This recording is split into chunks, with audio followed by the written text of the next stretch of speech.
Hello, Milwaukee Bucks fans. Welcome back to another episode of Bucks Latest presented by Fan Arch. I'm your host, Dean Simon. Please make sure to like, comment, and subscribe. We are still very much on the road to 1,000 subscribers, so if you could hit that big red button, I would really appreciate it. Also, if you could turn on post notifications to stay up to date and in the know with all the latest Milwaukee Bucks updates and new videos, I would really appreciate that as well. All right, so a lot on the docket today, and a lot of it has to do with Bucks general manager John Horst's decisions this offseason and kind of the grander NBA media reaction to it and kind of taken in people's thoughts about whether or not he did a good job this offseason, whether he did too much, whether he was desperate, made moves out of desperation, which can you really blame him for in this certain instance where you have a consensus top three player on the team?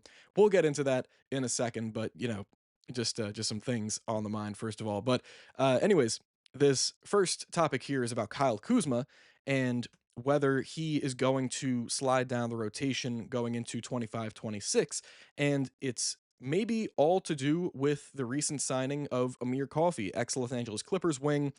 He's so versatile on the offensive end. He's very athletic, but he also has a great shot. He's a great catch and shoot 3-point option, and this is pretty interesting because Kyle Kuzma surely might just drop in the rotation simply because of his performance to close out the regular season and in the postseason.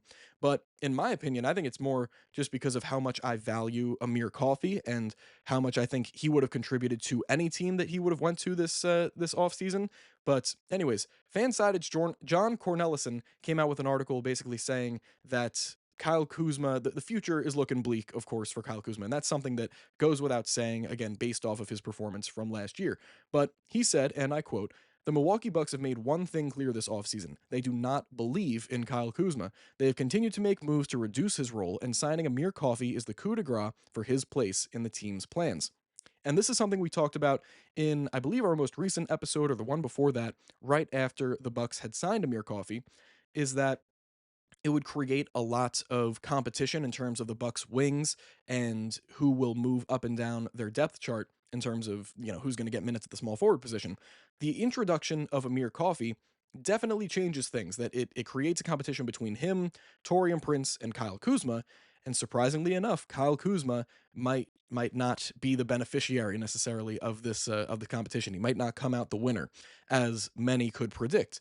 And I'm not saying that the future of Kyle Kuzma as a Milwaukee Buck is completely over and that's set in stone, but it's definitely not looking great. So you could view the Amir Coffey addition at least as the Bucks sending a message to Kyle Kuzma saying that if you don't step things up and if you don't prove to be the guy that you were in Los Angeles when you won the championship and the guy that you were for at least a portion of your time in Washington where you proved to be a decent scorer as sort of like the top guy, though he did not ever really do it efficiently.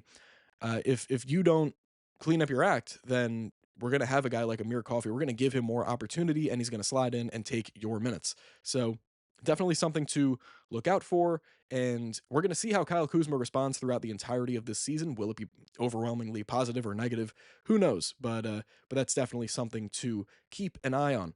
And speaking in more depth on the recent decisions of John Horst and whether people viewed it as crazy, stupid moves of desperation or not, the Ringer's Michael Pina came out with an article as well. And in the story, he called, first of all, the Damian Lillard wave and stretch to bring in Miles Turner short sighted. And surely you can see his perspective on that because, of course, the Bucks are going to have to be paying Damian Lillard 22.5 million with an M dollars for the next 5 years, for the next half decade, 22.5 million coming off your books every single year. So in that realm, like you could see, yeah, maybe it's short sighted. But again, what was John Horst necessarily supposed to do when you knew that Damian Lillard was going to be out for the entirety of the season, most likely? You have to, make every year count as much as it possibly can. And you just knew that the Bucks were not going to make anything happen if Damian Lillard was going to sit out the rest of the year and you didn't replace his production at all. So that's just that. But Michael Pena said in this article, it's almost like Horst purposefully spent the offseason doing everything in his power to sabotage the Bucks in a sly effort to convince Giannis he should request a trade. Whether it comes to that or not, All eyes will be on Horst this season. He'll either need to extract maximum value for one of the league's brightest stars to kickstart a massive rebuild, or continue to scrape the bottom of the barrel and mine what's left of his own assets in an effort to turn a fatally flawed roster back into the respectable contender they no longer resemble. Good luck with all that. Wow, first of all, he really went in there on John Horst, and I really I think this whole offseason for John Horst has been a double-edged sword of a kind, because regardless of what he did, regardless of what decision he could have made surrounding Damian Lillard's injury and how they were going to set up their roster going into next year, no matter what he did, he was going to face some kind of criticism, because at the end of the day, the Bucks couldn't necessarily move up to become one of the top, echelon contenders in the Eastern Conference again with either an injured Damian Lillard on the roster or figuring out a way to get him off the roster and replace him somewhat. It was always going to be a negative reaction, in my opinion, because if you decide to keep him, then it's like, oh man, what are the Bucks doing now? This is just another ruined season because there's no Damian Lillard and John Horst couldn't bring anybody in to counteract that. Or he does what he could have done with sending away Damian Lillard, offering to pay the rest of his contract out over a half decade, and at least bringing in a player that is a perfect fit. We're thinking that he's going to be a perfect fit alongside Giannis Antetokounmpo, who was one of the biggest contributors to a team that went to the NBA Finals, took the Thunder to 7 games, and Miles Turner. And you did some good work. John Horst did some good work around the edges, bringing back several key guys and extending Ryan Rollins for another 3 years, getting Gary Trent Jr. and Torian Prince back for 2-year deals, extremely team friendly deals, bringing in Amir Coffey, and again, Miles Turner to replace Brooke Lopez. This was a pretty great offseason in terms of doing work around the margins for John Horst. And of course, the big headline is going to be that Damian Lillard was waived and stretched for Miles Turner. But what else could you really do? And to say that this roster is fatally flawed, I think that's a huge overstatement, or that's just a really terrible way of diagnosing this roster. Because if you just look at it from the perspective of, oh yeah, they replaced Damian Lillard with Miles Turner, that's what you're going to come away thinking. That you're not going to really think any deeper on the team or the roster aside from that.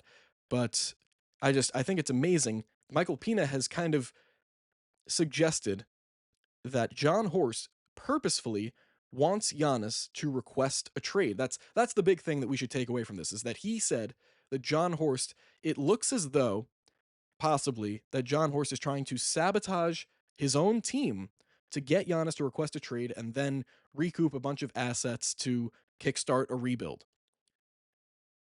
That's why this is madness, and I hope we can see this.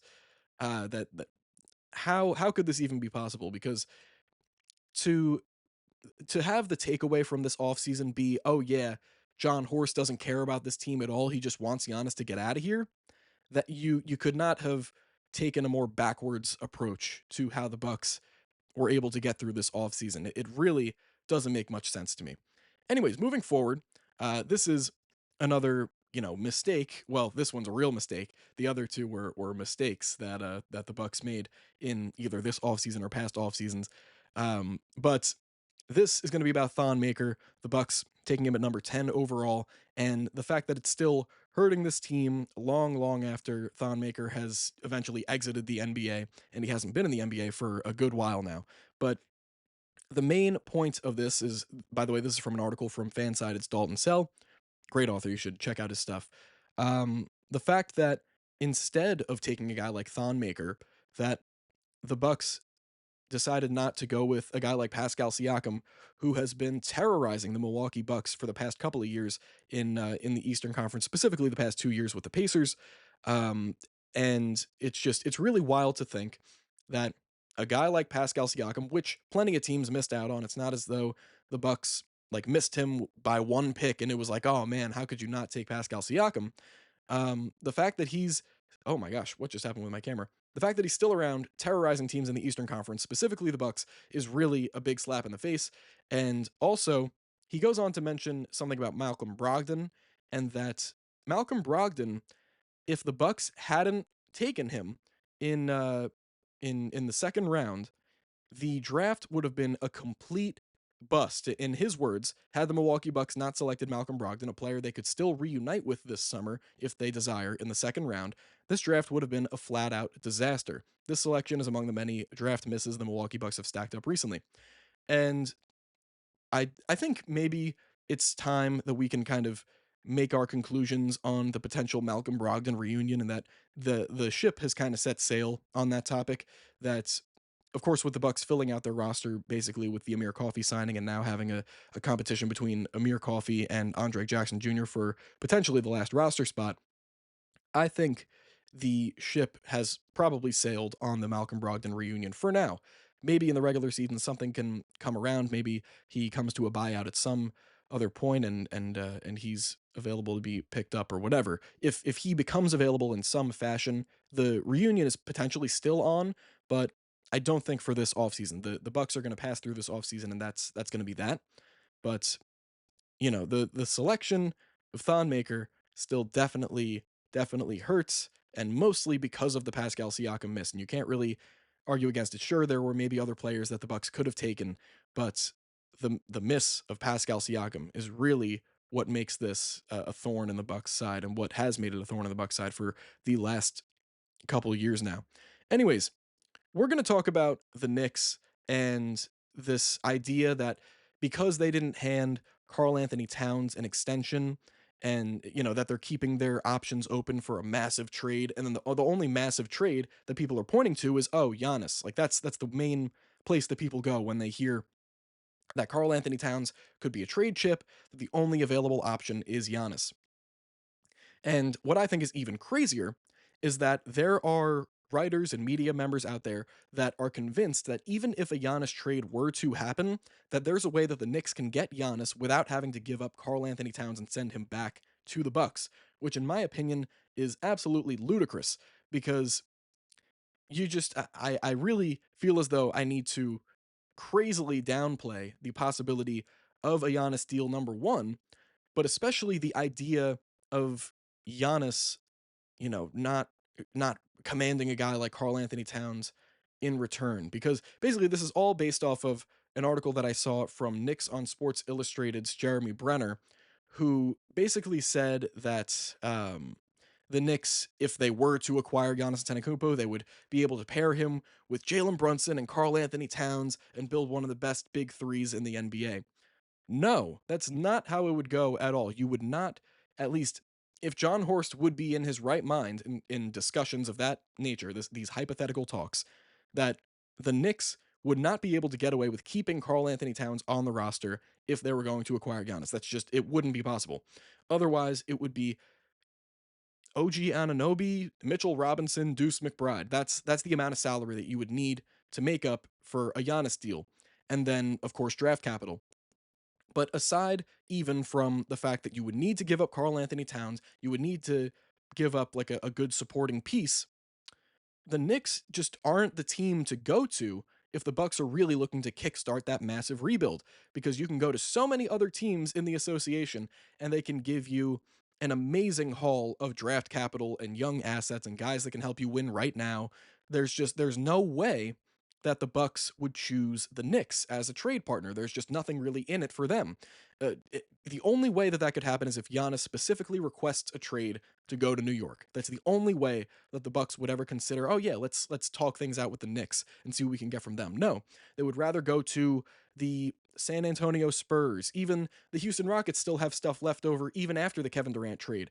Even a team like the Detroit Pistons, who could easily give away a guy like Jaden Ivey and Ron Holland and future first round draft capital.